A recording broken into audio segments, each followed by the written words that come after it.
participaram.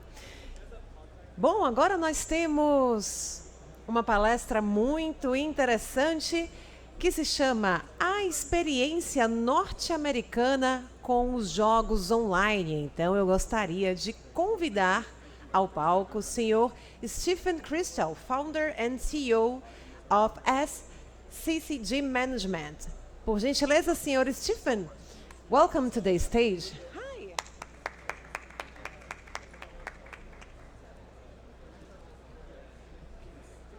I'm good. How are you? Are they gonna? Okay. So are they gonna put up a presentation? Just in the middle to go and then to come back. So So just a second, he will put the... okay.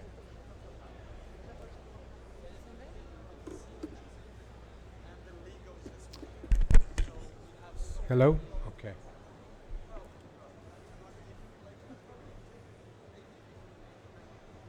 Okay.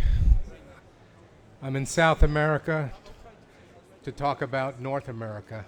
I guess I've been coming to Brazil for 15 years, originally to support Alessandro and BIS, and I've been a big supporter of Sigma around the world. I used to spend every Thanksgiving going from the U.S.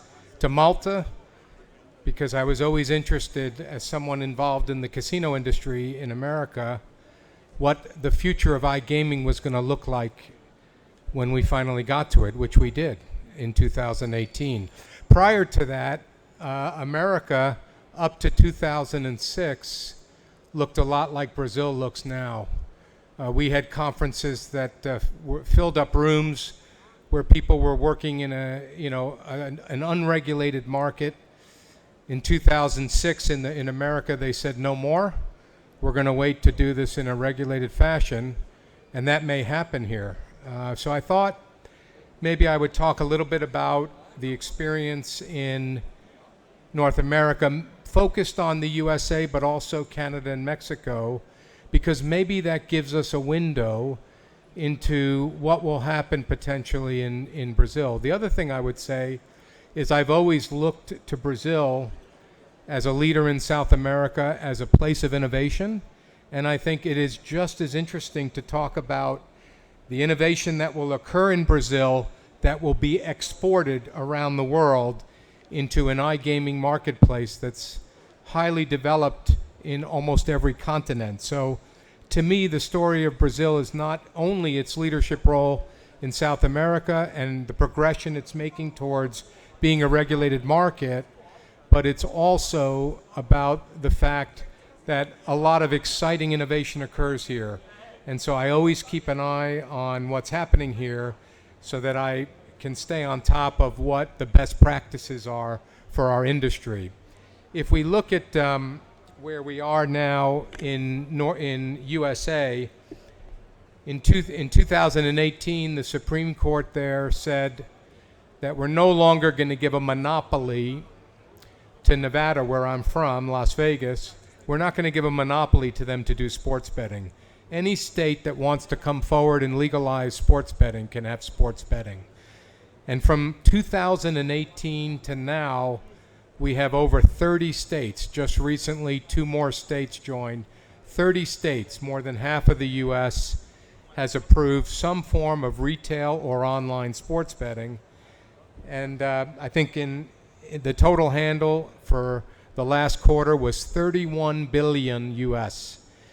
When we look at the scale, the only thing that I think comes close to what the potential of the U.S. is where I'm standing right now. There's a reason I'm in Brazil, because the long-term prospects for a regulated market in Brazil could approach the types of numbers that we see even in the U.S. That's how exciting the progression is. So 31 billion handle last quarter alone for 30 states that are doing sports betting.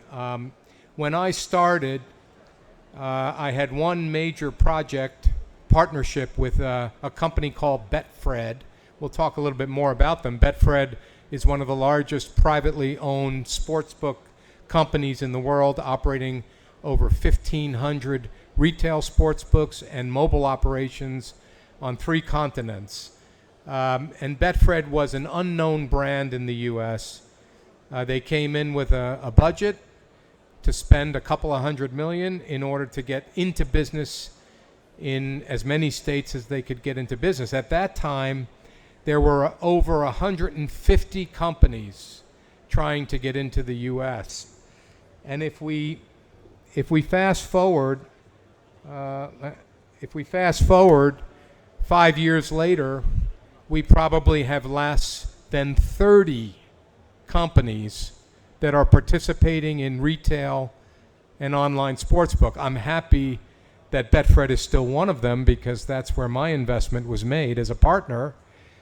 But think about that. 150 people came to do business and only 30 people remain, which is amazing. And when you consider that 4 companies, Caesars, who you know is a brick and mortar casino operator, MGM, who you know is a brick and mortar casino operator, DraftKings, who until 10 years ago was nothing and now is a multi-billion dollar fantasy sports and sportsbook and iGaming company, recently acquired the Golden Nugget casino, online casino brand, and FanDuel, which was a conglomeration of European companies that partnered with a U.S.-facing fantasy sports company that didn't exist 10 years ago. So when you consider that 4 companies control 80% plus of America, 5 years later, billions and billions and billions of dollars later, you're left wondering, is that the right way to have an industry where a customer might have only 4 choices in the market?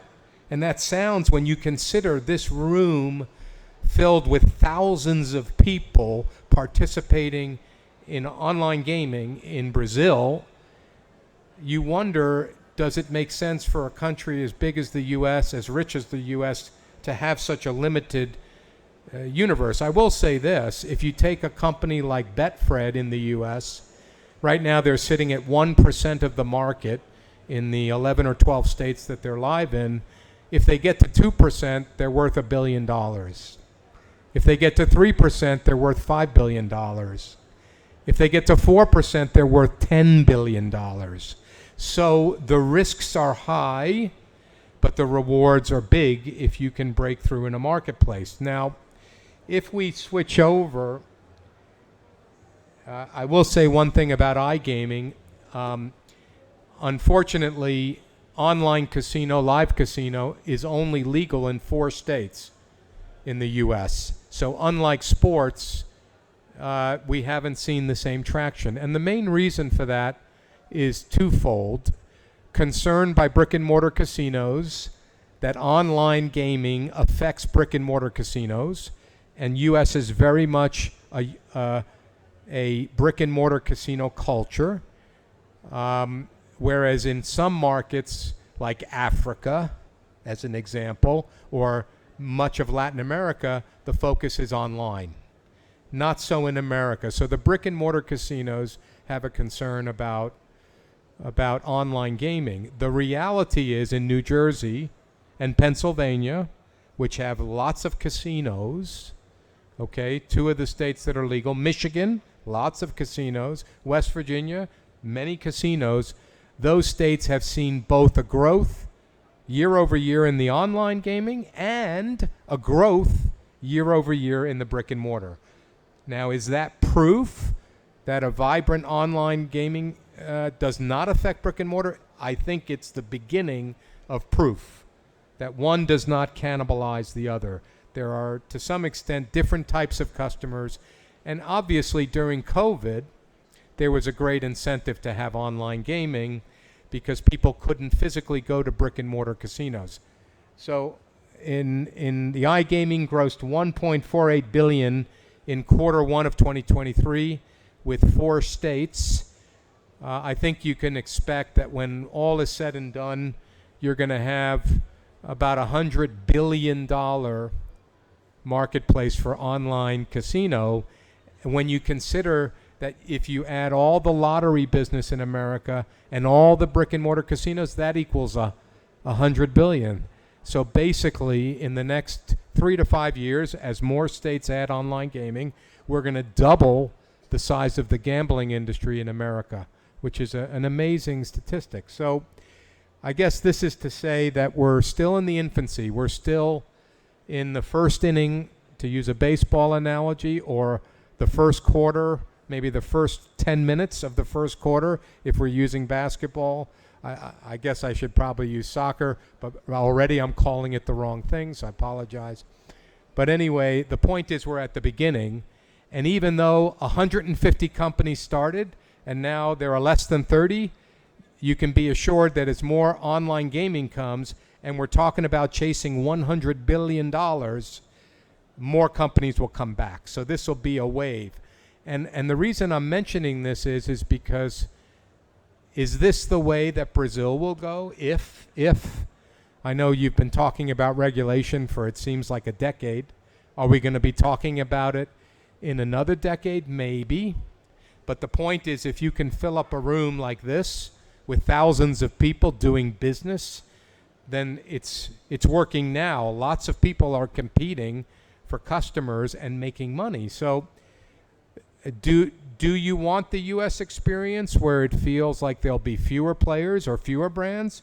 Or if we look at Canada, if you look at Ontario, which is Toronto, we have a different story there. We don't have 4 players that control 85% of the market. We have 25 players that control anywhere from 3 to 5% of the market. Maybe that's more what Brazil looks like. So I guess what I would say is Brazil is a leader in a market. We call it the LATAM market. Obviously, it hasn't reached its full potential because we don't know where regulation is going to go. And I think you'll have some choices to make as to how open your licensing process is. Is it like Ontario, which follows the UK model, which says anybody who fills out an application can be an online and pays the license fee, can be an online gaming company? Is that the way you're going to go? Or is it going to be more of a barrier of entry in the US, where the licenses are limited because they're tied to either the number of casinos or they're limited by law by the state? So which way is it going to go? How is it ultimately going to be done? How open is it going to be? I don't really have an opinion at the end of the day. I don't know that there's a right and a wrong way. All I can tell you is how the different experiences are playing out. So I would say, just to put it in perspective, Ontario, if it were in the United States, would be the 6th largest state. So it is proving to be a very lucrative market. It does consist of full online casino and sports. And there are a lot of companies that left the U.S. because it was too expensive or waited to enter the U.S. who are starting in Canada because the barrier of entry is so low. So and who knows, maybe there'll be brands that launch successfully, have launched in Brazil, because Canada, much like Brazil, had a gray market for decades. And the companies that got out ahead initially were those that had customers that they switched over to the regulated market. And who knows how that transition would work here. Lots to be determined. But I wouldn't be surprised if Brazil, when all said and done, starts exporting brands to other parts of the world, and not just the Latin American world, globally. And this is why we're here. I noticed there's not a lot of Americans here, but and I could have been in Canada, but I chose to be here because this is the future. So I have some on Mexico. The only thing I would say on Mexico is it's neither gray nor regulated. It's kind of like if you were lucky enough to get someone to say you had a license, you had a license. And if nobody challenged you, you had it. And the reality is that for a long time, companies like Caliente, which controlled most of the sports sponsorship, soccer or football, that they controlled 60-70% of the market. That's not true anymore. There's more diversification. But I would say there isn't an incentive for Mexico to be regulated, even though it's approximate to the U.S. I think they like having it be a market for Latinos and not Americans. And that's my view, which is fine. I put a slide up here. It's not so relevant outside of the U.S. and Canada, but tribal gaming, it's something I specialize in America. As you may or may not know, in the history of America, the inhabitants of America before it was set up as colonies and states were Native American tribe, indigenous people. We have indigenous people all over the world, and we took the land away from them in order to create America. And so out of guilt and out of reparation, in the 1980s, the U.S., first the Supreme Court and then the legislature approved a regime to give Native American tribes exclusive jurisdiction over many of our states to do casino gambling, brick and mortar, and they control largely what happens online. So almost half of America, which is not represented in the numbers I went through, is controlled by tribes that are sovereign nations. An individual tribe, of which there are 450 in America, is the same as Brazil, is the same as Portugal. They're in essence governed by their own treaties, except to the extent that they sign into cooperative agreements with the federal government. Canada has the same thing. And so for people who want to bring technology, innovation, or even operate in the U.S., we specialize in accessing 50% of the market that isn't accessed by doing corporate-to-corporate transactions. It's more like doing nation-to-nation development. And I just put this up just as a data point. And then I'll tell a little bit about what we do, and then I'll open it up for questions. I don't even know how much time I have, and I'm hoping you have questions because I'll answer. I've been in this industry 32 years. I started as a gaming regulatory attorney representing the riverboat gaming industry, which was a brand new industry. It was how casinos expanded in America outside of Atlantic City and Las Vegas, was to create riverboats in the middle of the country, and I was part of creating them. I then worked with Native American tribes to create Indian casinos in dozens of states. When I started, there were 2 states. Now there are 43 states in America that have casinos. My company, SCCG Management, is a company that I formed in order to own and operate casinos. So I used to own and operate 6 of the casinos on Fremont Street in downtown Vegas. So we employed thousands of people, and I learned the industry from working with the folks that cleaned the rooms to the people who took the coins out of the machines. That's what we did in those days. So I understand a brick and mortar casino operation, whether it's in Nevada or in the dozens of countries around the world that have them. And then when we sold casinos, I became an investor. So what you went through here, I do on a daily basis. We invest money in technology companies all over the world. We like to support people. One of the programs we have is 20 in their 20s. I really think I'm 57. I've done 32 years. I think I've got another maybe 10 years left in me to do this. But I spend most of my time now supporting young people and hoping they get the energy to support our industry, because that's the future. I just got back from 3 weeks in China and Singapore, Vietnam. I'm going to Africa after a little bit of rest here. So I believe that the gaming industry is global. Obviously, 65% of people between the age of 18 and 30 years old are Asian. So I think when we think about what's happening in Brazil, we still have to think globally, because it's one universe. There's innovation everywhere. So that's what SCCG is about. We sit in Vegas, which is a great place, but this is now my 5th trip to Brazil. I've been all over your country, and I've been to the big shows. You have more enthusiasm and excitement here than the biggest shows that occur in Las Vegas or London. So whatever you're doing, keep doing it. And And if we can be a resource, whether it's lessons we've learned in other countries, the US, Canada, Mexico, or anywhere around the world that we work, or we can just be someone to bounce something off. We're very accessible, so it's good to be here, and I'll turn it over to any questions or comments. It could be on any topic.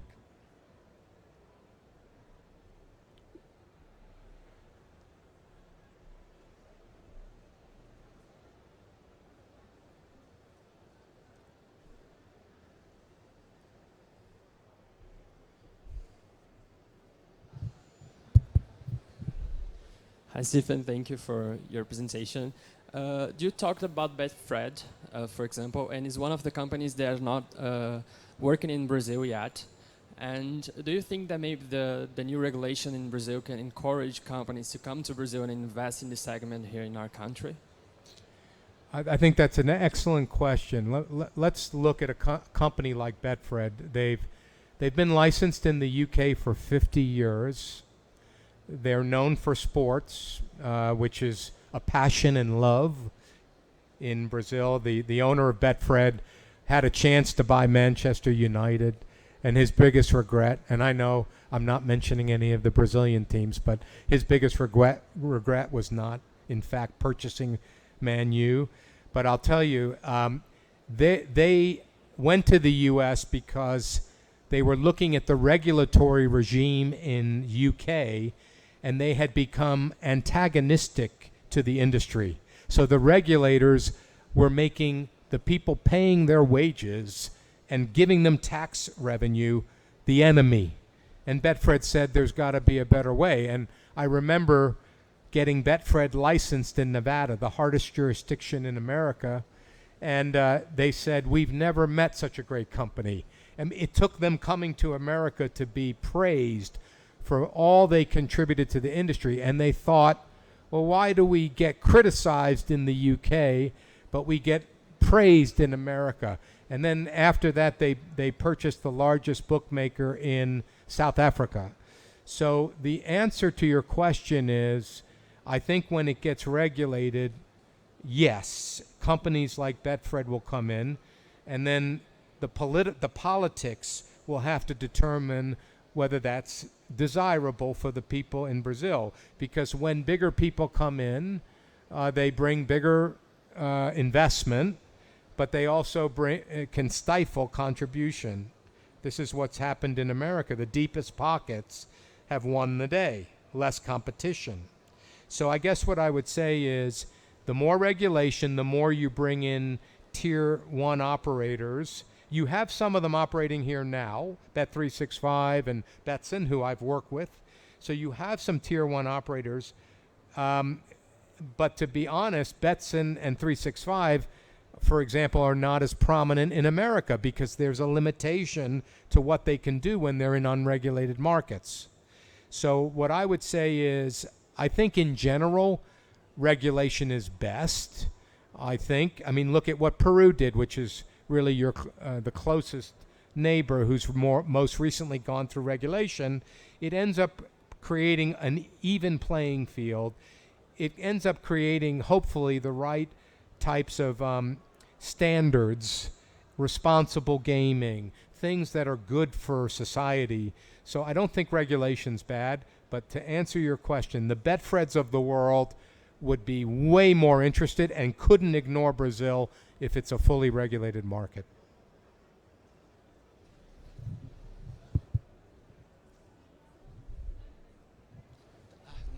Hello, Stefan. Hello. I've been following you on LinkedIn for quite a while, so it's great to see you in person. Thank you. You also introduced me to Benji from Donbest back in the day. It Good. was a game changer for my company, so thanks a lot for this. Awesome. So my question is, I work with Combat Sports. We are a data provider for Combat Sports, the biggest one in the world.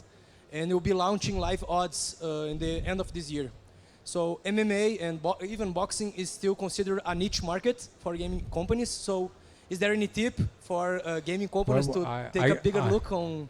I could probably do more for you now than I did for you in introducing you to Donbest. So what you should do is come up and see me, and maybe we'll work again together. I would say the big opportunity, data is king. in the sports book business. There aren't enough sources. Now, one of the complicating things in America, for example, is that the data companies that have paid a lot of money for official data have driven up the cost for bookmakers, and they go to legislatures and they mandate that official data is required. As you know, you don't need official data for everything, so it's an expense that's not necessary. The opportunity in America, in my view, is that we have emerging sports every day. The most recent phenomenon is Major League Pickleball, who we work with. I work with American Cornhole, which is throwing a beanbag into a hole. I work with Frisbee football. I work with putt-putt golf. These now are on ESPN. They're now things people can bet on. And one of the things that I need every day are more data providers who are willing to make an investment in emerging market in terms of sports markets. So if you have the infrastructure and you have the desire to be a player, there's plenty of room to do that. Now, as it relates to your core business, obviously, I've worked with data providers like L Sports at one time we did some work for. I've worked for some of the smaller data providers. What's interesting in the U.S. is we have fantasy sports. We have all kinds of social sports apps where millions and millions of dollars get invested into them, because that's the best way to do fan engagement, to do acquisition, and they need data. So the amount of sources, people who need data that doesn't have to be official data, are hundreds and hundreds and hundreds of operators. So we can talk America, we can talk the rest of the globe. I'm happy to have that discussion. Thanks a lot. I can't thank you enough. You're welcome. That's it. I'm done. Thank you.